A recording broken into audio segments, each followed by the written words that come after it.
నమస్తే, welcome to JTV. ముందుగా headlines చూద్దాం.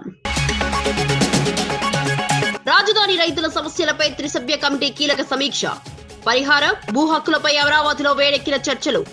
రాజధాని అభివృద్ధికి న్యాయమైన పరిష్కారం వస్తుందన్న రైతన్న ఆశలు. కమిటీ మీటింగ్ తో అమరావతి ఉద్యమం మళ్లీ దృష్టిలోకి.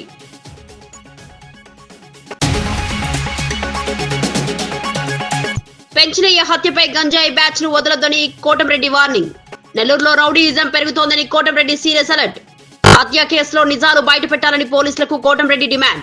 ప్రజల భద్రతకు ముప్పు, గంజాయి గ్యాంగ్ పై యాక్షన్ కోరిన కోటంరెడ్డి.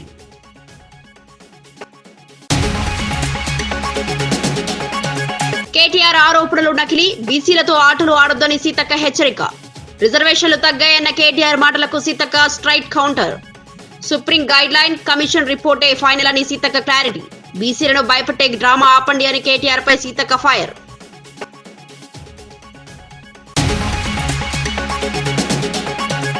కేసీఆర్ ఆమరణ దీక్షకు 16 ఏళ్ల పూర్తి, నాటి జ్ఞాపకాలను గుర్తు చేసుకుంటూ కేటీఆర్ ట్వీట్. కరీంనగర్ లో కేసీఆర్ అరెస్టు వీడియోను షేర్ చేసిన కేటీఆర్.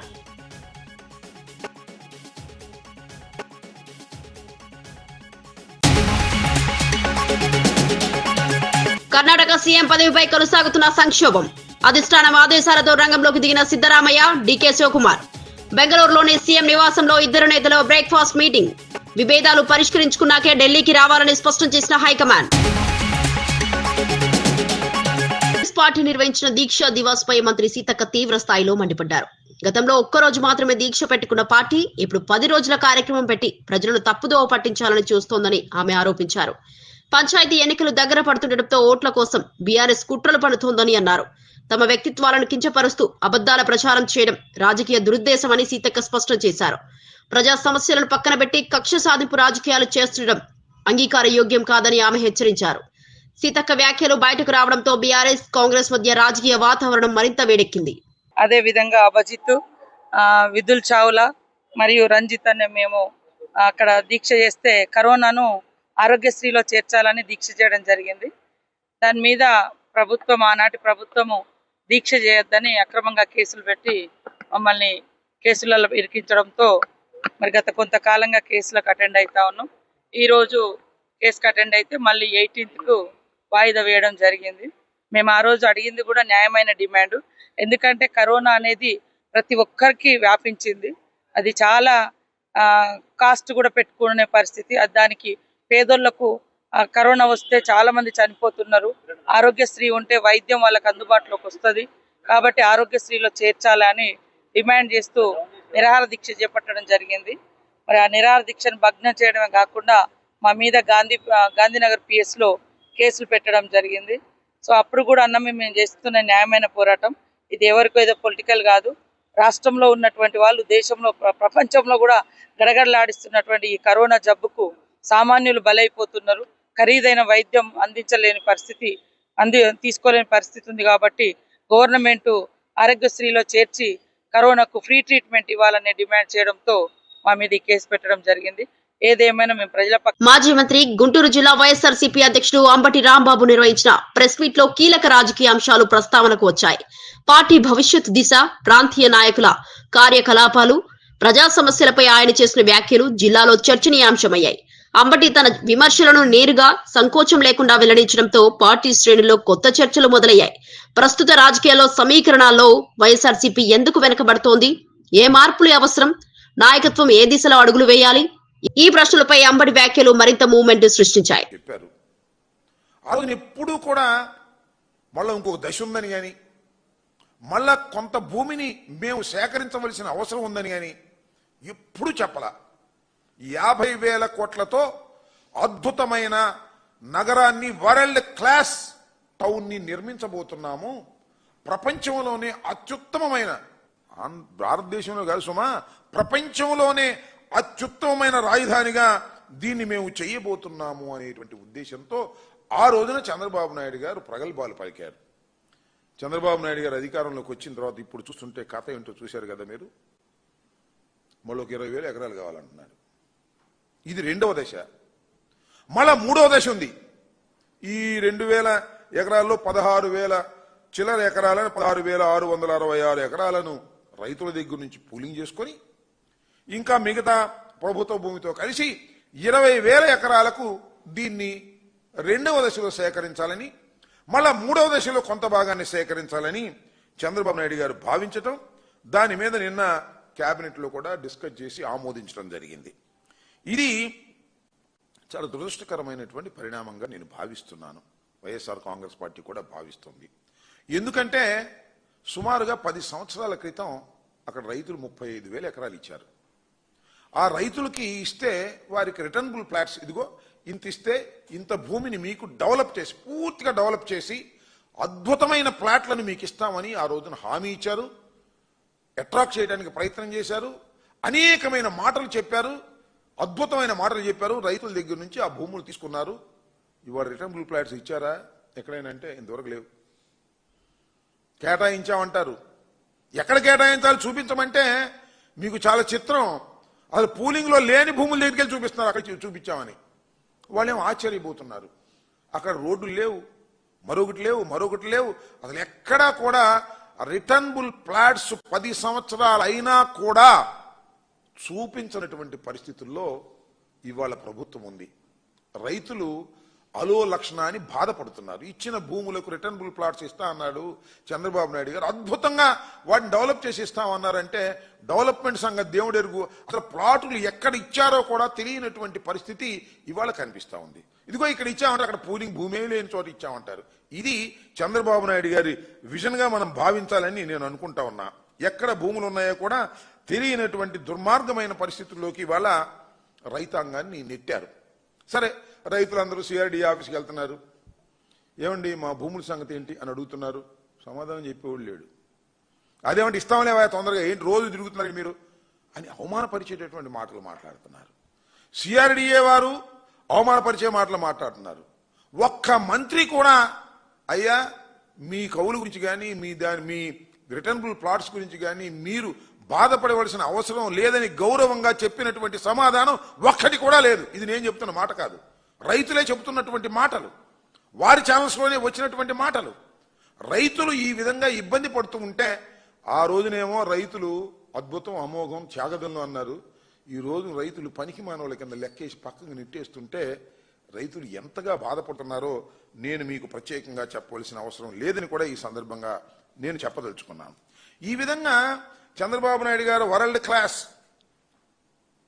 రాజధాని నిర్మిస్తున్నామని చెప్పారు. మరి ఇవాళ మీరు చూశారంటే ఒకసారి చాలా ఆశ్చర్యకరమైన మాట మాట్లాడుతున్నాడు చంద్రబాబు నాయుడు గారు. సరే, ఇలాంటి మాటలు మాట్లాడతాం చంద్రబాబు నాయుడు గారికి అలవాటే. 50,000 ఎకరాల్లో అద్భుతమైన రాజధాని నిర్మిస్తామని చెప్పినటువంటి చంద్రబాబు నాయుడు గారే ఆ నోరో తాటి పట్టో నాకు తెలియదు కానీ అమరావతి రాయపూడి సిఆర్డీఏ కార్యాలయంలో రాజధాని రైతుల సమస్యలపై త్రిసభ్య కమిటీ సమావేశం కీలక చర్చలకు వేదికైంది. కేంద్ర సహాయ మంత్రి పెమ్మసాని చంద్రశేఖర్, మంత్రి నారాయణ, తాడికొండ ఎమ్మెల్యే తెనాలి శ్రావణ్ కుమార్ పాల్గొనడంతో సమావేశానికి ప్రత్యేక ప్రాధాన్యం లభించింది. రైతుల భూ హక్కులు, పరిహారం, పునరావాసం, పెండింగ్ అభివృద్ధి పనుల వంటి ప్రధాన అంశాలపై విస్తృతంగా చర్చ జరిగింది. రాజధాని ప్రాజెక్టు పునఃప్రారంభంపై రైతులు ఆశాభావంతో ఎదురు చూస్తుండగా అధికారుల సమస్యల పరిష్కారానికి ప్రత్యక్ష సమాచారం అందించారు. దీర్ఘకాలంగా నిలిచిపోయిన అభివృద్ధి కార్యక్రమాలకు ఇప్పుడు స్పష్టత వచ్చేందుకు ఈ సమావేశం కీలక మలుపుగా భావిస్తున్నారు. అమరావతి రైతులు కమిటీ నిర్ణయాలను ఆసక్తిగా గమనిస్తున్నారు.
నెల్లూరు రూరల్ ప్రాంతంలో పెంచలయ్య హత్యపై ఎమ్మెల్యే కోటంరెడ్డి శ్రీధర్ రెడ్డి తీవ్ర స్థాయిలో స్పందించారు.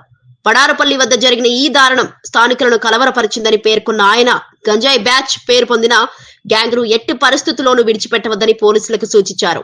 రౌడీయిజం చేసేవారు, గంజాయి విక్రయం చేసేవారు, భూ కబ్జాదారులు ఎవరు ఎంతటి వారైనా ఉపేక్షించకూడదని స్పష్టం చేశారు. ప్రజల భద్రతకు ముప్పు కలిగించే ఈ గ్యాంగ్ పై పోలీసులు చర్యలు వేగంగా కొనసాగాలని కోరారు.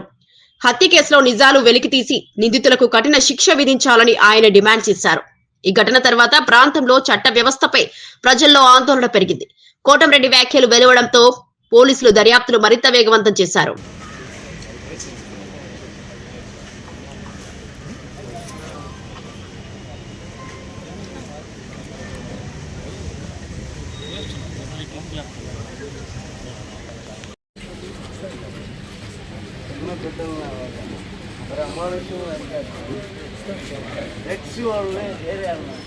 పోలీస్ యంత్రాంగం ఎంత గట్టిగా పనిచేయాలంటే వాళ్ళు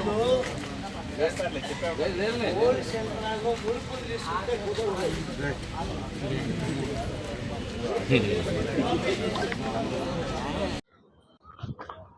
కువైట్ నుంచి భారత్ రావాల్సిన నెల్లూరు జిల్లా రాపూరు మండలానికి చెందిన 7 ప్రయాణికులు శ్రీలంక కొలంబో ఎయిర్పోర్ట్ లో తీవ్ర ఇబ్బందులు ఎదుర్కొంటున్నారు. చెన్నైకి రావాల్సిన వారి విమానం భారీ వర్షాల కారణంగా రద్దు కావడంతో గత 2 రోజులుగా ఎయిర్పోర్ట్ లోనే చిక్కుకుపోయారు. ఆహారం, విశ్రాంతి, అవసరమైన సౌకర్యాల లేమితో కుటుంబాలు తీవ్ర ఆందోళన చెందుతున్నాయి. వెంటనే స్పందించి తమను సురక్షితంగా స్వదేశానికి తెప్పించాలని రాష్ట్ర ప్రభుత్వానికి వారు విజ్ఞప్తి చేశారు. సోషల్ మీడియాలో వీరి వీడియోలు, సందేశాలు విస్తృతంగా వైరల్ అవుతుండటంతో పరిస్థితి మరింత దృష్టికి వెళ్లింది. అధికారులు ఇప్పటికే విమానయాన సంస్థలతో సంప్రదింపులు ప్రారంభించినట్టు సమాచారం. ప్రయాణికుల కుటుంబాలు త్వరితగతిన చర్యలు తీసుకోవాలని కోరుతున్నాయి. కొలంబో టు చెన్నై టికెట్ తీసుకొని వచ్చాము. కువైట్ ఎయిర్పోర్ట్ లో వచ్చిన తర్వాత అక్కడ ఫ్లైట్ లేట్ అని చెప్పారు. మేము 7 o'clock వచ్చాము. తర్వాత ఫ్లైట్ వచ్చి షెడ్యూల్ మారింది కాబట్టి 1 o'clock ఆ టైం కువైట్ టైం వచ్చింది. కొలంబోలో ఉదయం వచ్చింది. ల్యాండ్ చేసేదానికి వీలు కాలేదు, వెదర్ సరిగా లేదు, వెదర్ సహకరించలేదని చెప్పి ల్యాండ్ చేసి టచ్ చేసి మళ్ళా లేసిపోయి 20 నిమిషాల పైన గాలిలోని చక్కర్లు కొట్టి అదే కొలంబోలో వేరే ఎయిర్పోర్ట్ దగ్గర మమ్మల్ని ల్యాండ్ చేశారు. మేము అనుకున్నామంటే okay, this is the weather problem కాబట్టి ఇబ్బంది ఏముండదని చెప్పే ఉద్దేశంతో మేము కూడా గమనిన్నాం. 3 గంటల వరకు ఫ్లైట్ లోనే పెట్టారు మమ్మల్ని. తర్వాత వెదర్ అదే విధంగా ఉంది, మేమేమి ఇంకేమి మార్పు లేదని చెప్పి అదే ఎయిర్పోర్ట్ నుంచి బయటికి మమ్మల్ని తీసుకుని వెళ్ళిపోయారు. అక్కడ ఏదో స్నాక్స్ ఇచ్చారు. తర్వాత వచ్చి మీరు ఇక్కడి నుంచి వెళ్ళిపోండి, మీ లగేజ్ తీసుకుని మీరు వెళ్ళిపోయి బయటికి పోండి, మిమ్మల్ని బై రోడ్ లో మేము కొలంబో ఎయిర్పోర్ట్ పంపిస్తాము, అక్కడి నుంచి మీకు పోయేదానికి ఈజీగా ఉంటుంది, అక్కడ ఫ్లైట్ ఉంటుందని చెప్పి తీసుకొని వచ్చి మా లగేజ్ మేమే తీసుకున్నాము. చాలా ఇబ్బంది పడినాము. మమ్మల్ని ఎంతమంది ఏ రకంగా ట్రీట్ చేశారంటే లైక్ ఏమంటారు, ఒక భిక్షగాళ్ళు మాత్రం రోడ్డు మీద వదిలేసి 1.5 గంట ఒక బస్సు వచ్చింది. ఆ బస్సులో కూడా చాలా వరకు రష్, తోపులాట. అదే విధంగా ఏదో కష్టపడి మేమందరం మా లగేజ్ తీసుకుని అక్కడ బస్సులో పెట్టుకుని తర్వాత బై రోడ్ 3 గంటల ప్రయాణం. అది దాదాపు 200 కిలోమీటర్లు ఉంటుంది. ఇది మేము వాడు దించిన ఎయిర్పోర్ట్ కి ఈ కొలంబో ఎయిర్పోర్ట్ కి వచ్చేదానికి రాత్రి. కాంగ్రెస్ ప్రభుత్వం తెలంగాణ తల్లి చేతుల్లో ఉన్న బతుకమ్మను తొలగించి తన గుర్తింపుతో కూడిన చిహ్నాన్ని పెట్టిందని కేసీఆర్ చేసిన వ్యాఖ్యలు రాజకీయంగా దుమారం రేపాయి. సెక్రటేరియట్ ముందు రాజీవ్ గాంధీ విగ్రహాన్ని ఏర్పాటు చేయడాన్ని ప్రశ్నించిన ఆయన త్వరలో తమ ప్రభుత్వం అధికారంలోకి వస్తే ఆ విగ్రహాన్ని తొలగించి అక్కడే తెలంగాణ తల్లి బతుకమ్మ విగ్రహాన్ని ప్రతిష్ఠిస్తామని ప్రకటించారు. బతుకమ్మ పండగ తెలంగాణ సంస్కృతి, రాష్ట్ర గౌరవ ప్రతీకమని, రాజకీయ స్వార్థం కోసం దాన్ని మార్చడం ప్రజల భావాలను దెబ్బతీసే చర్య అని కేటీఆర్ వ్యాఖ్యానించారు. ఈ ప్రకటనతో సోషల్ మీడియాలో భారీ చర్చ చెలరేగింది. కాంగ్రెస్ వర్గాలు కేటీఆర్ వ్యాఖ్యలను నిరాధారమని ప్రతిరూపించగా బీఆర్ఎస్ శ్రేణులు కేటీఆర్ కు మద్దతు తెలుపుతున్నాయి. దీక్షా దివస్ సాక్షిగా ఒక ప్రతిజ్ఞ మనందరం చేయాలి. ఇవాళ దీక్షా దివస్ సాక్షిగా కేసీఆర్ పోరాట స్ఫూర్తిగానే చెప్తున్నా, తిరిగి అదే జాగల తెలంగాణ తల్లిని పెట్టే బాధ్యత మనందరిది. బరాబర్ పెడతాం. మళ్ళీ తిరిగి ఆ తెలంగాణ తల్లి చేతుల్లో బతుకమ్మ పెట్టే బాధ్యత కూడా మనందరిది. తప్పకుండా గుర్తుపెట్టుకోవాల్సిన సందర్భం. మళ్ళీ ఈ దీక్షా దివస్ స్ఫూర్తిగా తెలంగాణ సోయిని సానబెట్టుకోవాల్సిన రోజు గుర్తు చేసుకుందాం. మంచిర్యాల ఎమ్మెల్యే ప్రేమ్ సాగర్ రావు అనారోగ్య సమస్యల తర్వాత తొలిసారిగా లక్ష్మణపేట మీడియా సమావేశంలో భావోద్వేగానికి గురయ్యారు. మీ అందరి ఆశీస్సులతోనే నడుస్తున్నారు, మీతో కలిసి మరింత సేవ చేయాలని కోరుకుంటున్నాను అని కన్నీరు మున్నీరయ్యారు. ఈ ప్రాంత అభివృద్ధి కోసం చివరి రిజల్ట్ కూడా శరవేగంగా అభివృద్ధి చెందుతుంది. అది అయినప్పుడు ఈ వైద్యానికి కూడా మనం ఎక్కడికి హైదరాబాదు, మద్రాసు, చెన్నై పోవాల్సింది అన్ని వైద్యాలు. ఇప్పుడు నేను కూడా వైద్యం ద్వారా చూసుకున్నాను కాబట్టి అప్పుడు కొన్ని మిగిలిపోయి ఉన్నాయి, అవి కూడా ఇప్పుడు యాడ్ చేస్తాను. ఇప్పుడు ఏదైతే సర్జరీ నేను చేసుకొని వచ్చాను ఆ సర్జరీ కూడా ఇక్కడ 30 పడకలను యాడ్ చేస్తాను. అంటే ఇప్పుడు నేను తిరిగి అమెరికా డాక్టర్లు వచ్చి చేసిన సర్జరీ వైద్యం కూడా ఇక్కడ మంచిర్యాలలో ఏర్పాటు చేస్తాను. దాంతోపాటు ఈ కళ్ళ మీద దృష్టి తక్కువ ఉంటుంది, దానికి కూడా అలానే 30 పడకలతోటి కళ్ళ నిలసతోటి కళ్ళ హాస్పిటల్ కూడా ప్రారంభిస్తాం. చెప్పేది ఏంటంటే వైద్యానికి సంబంధించిన ఎక్కువ ఇక్కడ హైదరాబాద్ కానీ అమెరికా కానీ ఎక్కడ పోవాల్సింది విద్య కూడా హైదరాబాద్ నుంచి పిల్లలు వచ్చి మంచిగా చదువుకునే పరిస్థితి నేను తీసుకొస్తాను. ఇక్కడ ఏదైతే హాస్పిటల్ 30 పడకలు అందరూ 30 పడకలు ఉంటుంది, 30 పడకలు ఎందుకు 30 పడక కన్నా ఎక్కువ 4 జనాలు కట్టి మనం ఇబ్బంది పడాల్సింది, డబ్బులు దొరికేది ఇబ్బంది అక్కడికి అన్నీ సో ఇక్కడ నుంచి 25 నిమిషాలు 15 నిమిషాలు అంబులెన్స్ అయితే 15 నిమిషాలు పోతుంది. సో ఇక్కడ నుంచి హాస్పిటల్ 2 మండలాలు వాళ్ళు కూడా వెళ్ళిపెట్టారు, వెళ్ళిపోయారు. వాళ్ళకు కూడా సరే 10 కడుపుతో ఇక్కడ దండపెన్నా లేకపోతే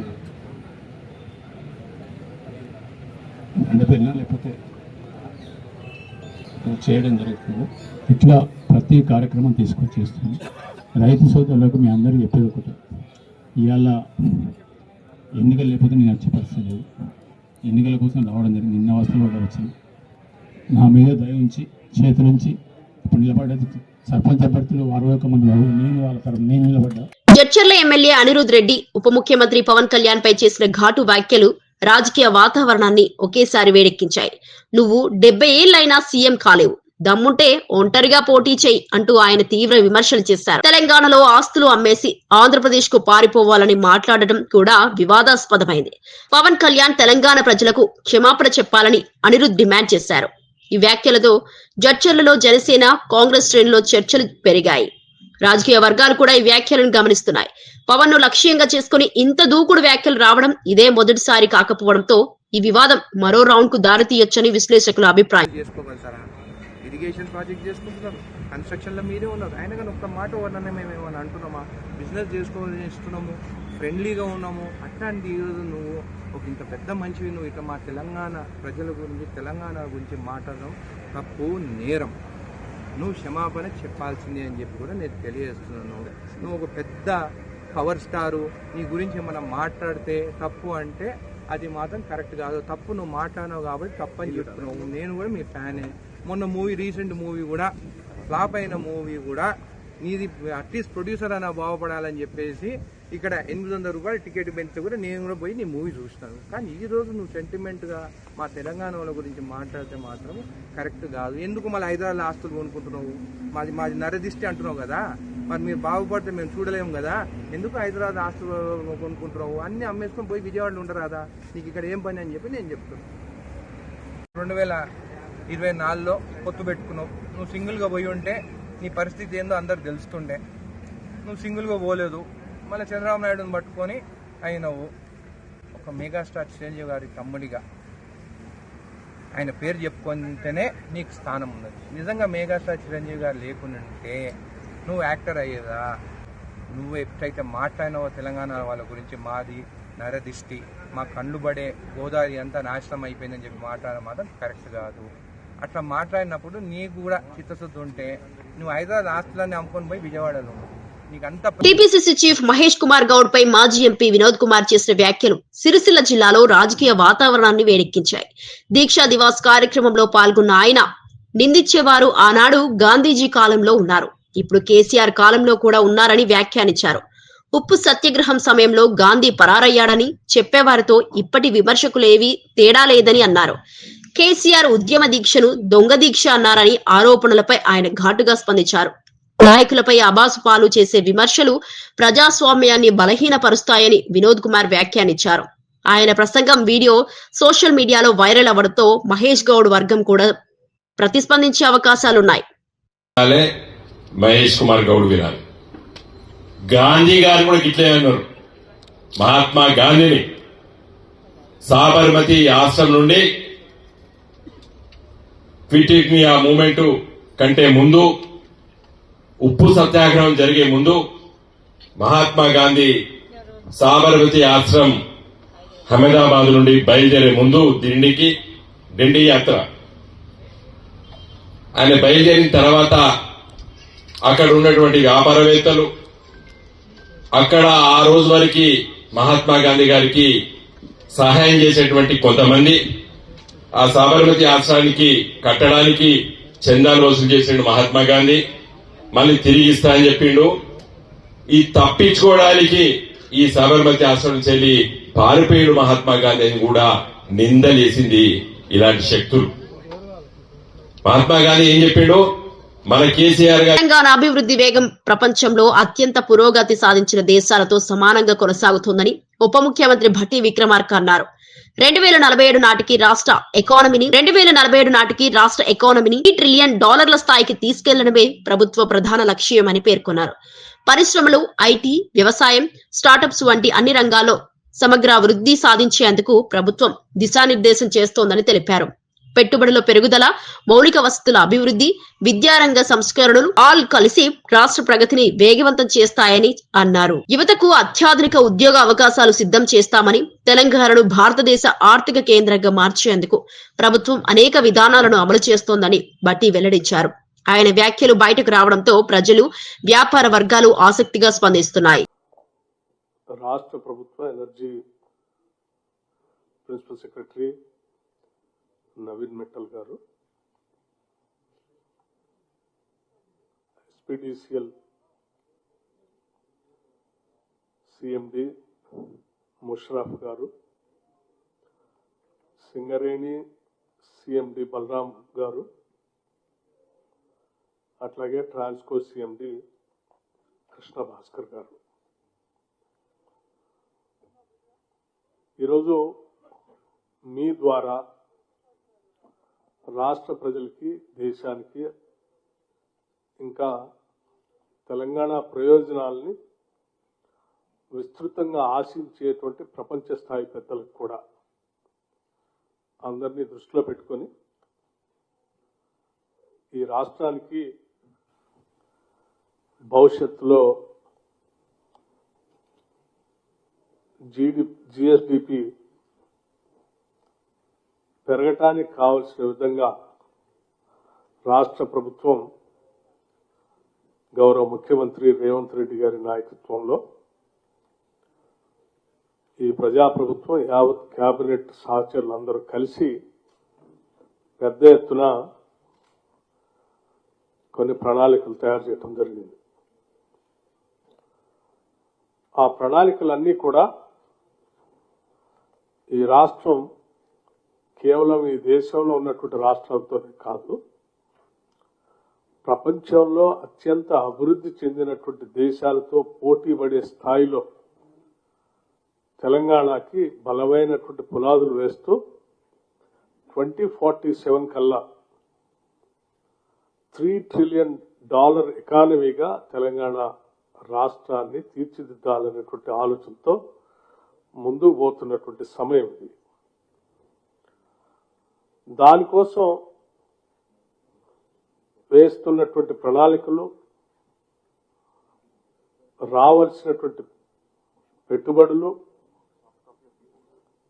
ఇక్కడ వ్యవస్థీకృతంగా ఏర్పడవలసినటువంటి వ్యవస్థలు, వీటన్నిటికీ అత్యంత అవసరమైనది ప్రధానంగా ఎనర్జీ. ఆ ఎనర్జీని కూడా ఆ స్థాయిలో ముందుగానే ప్రణాళికలు తయారు చేసుకొని సరిపోయే స్థాయిలో మనం అవగాహన చేసుకొని పునాదులు వేసుకుంటూ ముందుకు పోకపోతే అనుకున్న లక్ష్యాల్ని మనం చేరలేము. కాబట్టి అసలు మనం ఇప్పుడు ఎక్కడున్నాము, ఏ అవసరం ఉంది, ఎప్పుడు ఎక్కడి నుంచి ప్లాన్ చేసుకుంటే ఆ అవసరానికి రీచ్ అవుతాం అనేది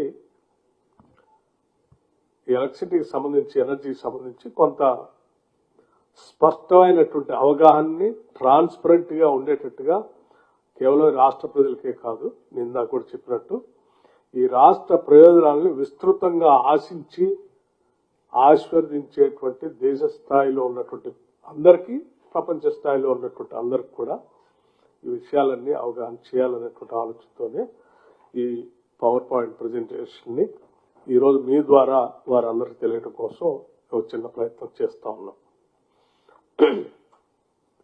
ముఖ్యంగా why power is important. Power ఏ డెవలప్మెంట్ సంబంధించినటువంటి ఎకానమీ అయినా పూర్తి స్థాయిలో అభివృద్ధి చెందాలి అంటే అన్ని సెక్టార్స్ అనుకున్న స్థాయిలో అభివృద్ధి చెందాలి. ఉదాహరణకి మ్యానుఫ్యాక్చరింగ్ సెక్టర్ కానీ, సర్వీస్ సెక్టర్ కానీ, అగ్రికల్చర్ సెక్టర్ కానీ, ఉత్పత్తి రంగాలు. ఈ ఉత్పత్తి రంగాలు పెద్ద ఎత్తున అభివృద్ధి చెందితేనే వాటి ద్వారా ఉత్పత్తి భారీ స్థాయిలో పెరిగి రాష్ట్ర జిఎస్డిపికి ఉపయోగపడుతుంది. తద్వారా మన ఎకానమీ ఆశించిన స్థాయిలో ఎదుగుతుంది. వీటన్నిటి కూడా మ్యానుఫ్యాక్చరింగ్ సెక్టర్ కానీ, ఉదాహరణకి industries, business, services, technological, robotics, smart devices, ఆ సర్వీస్ సెక్టర్లో infrastructure, hospitals, transportation, water supply, అట్లాగే అగ్రికల్చర్ సంబంధించి వీటన్నిటి కూడా పవర్ అనేది అత్యంత ప్రధానమైనటువంటి అంశం. ప్రతి ఉత్పత్తి రంగానికి ఎనర్జీ పవర్ అందిస్తే తప్ప ఉత్పత్తి రాదు. సో దానికోసమే మనం ఆలోచన చేయాలి. ఇప్పుడు ఈ కన్జంప్షన్ ఆఫ్ కంపారిజన్ తీసుకుంటే ప్రపంచంలో మనం తెలంగాణని ప్రపంచ స్థాయిలో ఉన్నటువంటి నగరాలతో అభివృద్ధి చెందాలని ఆశిస్తున్నాం. కాబట్టి దాని కన్జంప్షన్ ఎట్లా ఉంది, మంది ఎట్లా ఉంది కూడా ఒకసారి మనం అందరం తెలుసుకోవాలి. ఉదాహరణకు యునైటెడ్ స్టేట్స్ తీసుకుంటే పర్ క్యాపిటల్ ఎనర్జీ కన్జంప్షన్ బాగా అభివృద్ధి చెందినటువంటి భూతల స్వర్గం అని మనం చెప్పుకుంటాం. దాంతో మనం పోటీ పడటం కోసం ప్రయత్నం చేస్తున్నాం. 12,551 యూనిట్స్ అక్కడ యుఎస్ లో ఉంటే, జపాన్లో 7,655, China 6,524, Germany 5,904, Telangana 2,349. Though it is slightly above average of India, but Kurnool జిల్లా ఎమ్మిగనూరులో జరిగిన రోడ్డు ప్రమాదంలో 5 మృతి చెందడం తీవ్ర విషాదం కలిగించిందని ఎమ్మెల్యే బివి జయనాగేశ్వర్ రెడ్డి పేర్కొన్నారు. డ్రైవర్ నిద్రలో ఉండటం కారణంగా ప్రమాదం చోటు చేసుకున్నట్టు ప్రాథమిక సమాచారం వెల్లడైంది. బాధితుల కుటుంబాలకు ప్రగాఢ సానుభూతి తెలిపారు. రోడ్డు ప్రమాదాలను తగ్గించేందుకు కూటమి ప్రభుత్వం ఇప్పటికే కీలక చర్యలు చేపడుతోందని తెలిపారు. జాతీయ రహదారుల విస్తరణ, వాహన తనిఖీల కఠినంతరం, డ్రైవర్ అవగాహన కార్యక్రమాలు, అలా చాలా అంశాల్లో సంస్కరణలు కొనసాగుతున్నాయని పేర్కొన్నారు. ప్రమాదాల కారణాలన్నీ సమగ్రంగా విశ్లేషించి భవిష్యత్తులో ఇలాంటి ఘటనలు జరగకుండా ప్రత్యేక చర్యలు తీసుకుంటామని హామీ ఇచ్చారు. ప్రమాదం జరిగిన ప్రాంతంలో భద్రతా చర్యలు మరింత బలోపేతం చేయాలని స్థానికులు డిమాండ్ చేశారు. అక్కడి నుంచి వచ్చే వ్యక్తి డైరెక్ట్గా లెఫ్ట్ సైడ్ ఇంపాక్ట్. దురదృష్టం ఏమంటే ఆ కారులో ఉన్నటువంటి 7 మంది ప్రయాణించే వాళ్ళలో దాదాపు 5 మంది అక్కడికక్కడికే స్పాట్ డెడ్. 2 చిన్న పిల్లలు కూడా ఉన్నారు. కోలార్ నుంచి చిక్క హొసల్ అనే గ్రామం అని చెప్పి అక్కడ ఆ ప్రాంతం నుంచి చెప్పడం జరిగింది. ఇంకొక వెహికల్ ఏమో హైదరాబాద్ నుంచి వస్తున్నారు. సో మొత్తానికి ఓవరాల్గా చూస్తే దురదృష్టకరం, అసలు చాలా దుర్ఘటన. వారి కుటుంబాలకు ప్రగాఢ సానుభూతి తెలియజేస్తున్నాం. ఇక్కడ ఏదైతే ఉందో చర్యలు కూడా ఆ యాక్సిడెంట్ జరిగినటువంటి ఆ వెహికల్ ఏదైతే ఉందో అక్కడ నుంచి 4 తీవ్రంగా గాయపడ్డారు. వాళ్ళని కూడా హాస్పిటల్లో చేర్చడం జరిగింది. ఈ యొక్క బాడీస్ కానీ అదే రకంగా వారి కుటుంబ సభ్యులు కూడా వివరాలు చేర్చడం జరిగింది. ఇటువంటి దుర్ఘటనలు కూడా చూస్తున్నాం దాదాపు ఈ మధ్య కాలంలో. నిన్న కూడా ముఖ్యమంత్రి వాళ్ళు చంద్రబాబు నాయుడు గారు, కూటమి ప్రభుత్వం కూడా ప్రత్యేక దృష్టి పెట్టి స్పీడింగ్ కావచ్చు, హైవేస్ మీద ఉన్నటువంటి చర్యలు ఏ రకంగా తీసుకోవాలా, కంప్లీట్గా ఈ యాక్సిడెంట్స్ని తగ్గించాలా, దీని మీద కూడా ప్రభుత్వం చర్యలు తీసుకుంటూ ఒక బాధ్యతాయుతమైన నిర్ణయాలు కూడా తీసుకోబోతా ఉంది. ఇటువంటి దుర్ఘటన ఈ ప్రాంతం మన జ్యూరిడిక్షన్లో జరగడం చాలా బాధాకరంగా ఉంది. ఎందుకంటే చిన్నపిల్లలు అదే రకంగా ఆ కుటుంబంలో ఉన్న 5 కూడా వాళ్ళు అక్కడ నుంచి వచ్చేటువంటి స్పాట్ డెడ్ అక్కడ చనిపోవడం అనేది చాలా బాధాకరం. వారి కుటుంబాలకు ప్రగాఢ సానుభూతి తెలియజేస్తూ ఈ వివరాలతో పాటు వారికి కూడా ఏ రకమైన సహాయ సహకారాలు అందించాలో ప్రభుత్వం తరఫున అదే రకంగా పోలీస్ శాఖ వారు కూడా ఇమీడియట్గా దాని రిలీఫ్ కూడా మెజర్స్ అని తీసుకుంటారు. సరే, ప్రధానంగా వార్తలు ముగించే ముందు ముఖ్యాంశాలు మరోసారి. రాజధాని రైతుల సమస్యలపై త్రిసభ్య కమిటీ కీలక సమీక్ష. పరిహారం, భూ హక్కులపై అమరావతిలో వేడెక్కిన చర్చలు. రాజధాని అభివృద్ధికి న్యాయమైన పరిష్కారం వస్తుందన్న రైతన్న ఆశలు. కమిటీ మీటింగ్ తో అమరావతి ఉద్యమం మళ్లీ దృష్టిలోకి.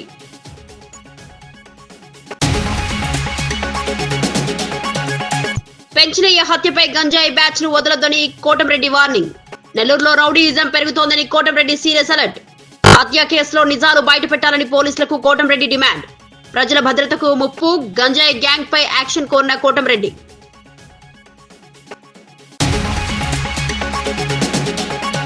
కేటీఆర్ ఆరోపణలు నకిలీ, బీసీలతో ఆటలు ఆడొద్దని సీతక్క హెచ్చరిక. రిజర్వేషన్లు తగ్గాయన్న కేటీఆర్ మాటలకు Seethakka straight counter. Supreme guideline, commission రిపోర్టే ఫైనల్ అని సీతక్క క్లారిటీ. బీసీలను భయపెట్టే డ్రామా ఆపండి అని కేటీఆర్ పై సీతక్క ఫైర్.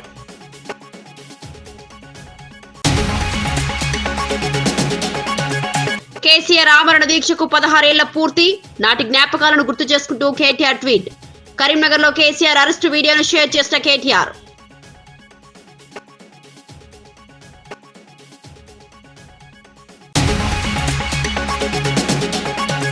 కర్ణాటక సీఎం పదవిపై కొనసాగుతున్న సంక్షోభం. అధిష్టానం ఆదేశాలతో రంగంలోకి దిగిన సిద్దరామయ్య, డీకే శివకుమార్. బెంగళూరులోని సీఎం నివాసంలో ఇద్దరు నేతల బ్రేక్ఫాస్ట్ మీటింగ్. విభేదాలు పరిష్కరించుకున్నాకే ఢిల్లీకి రావాలని స్పష్టం చేసిన హైకమాండ్.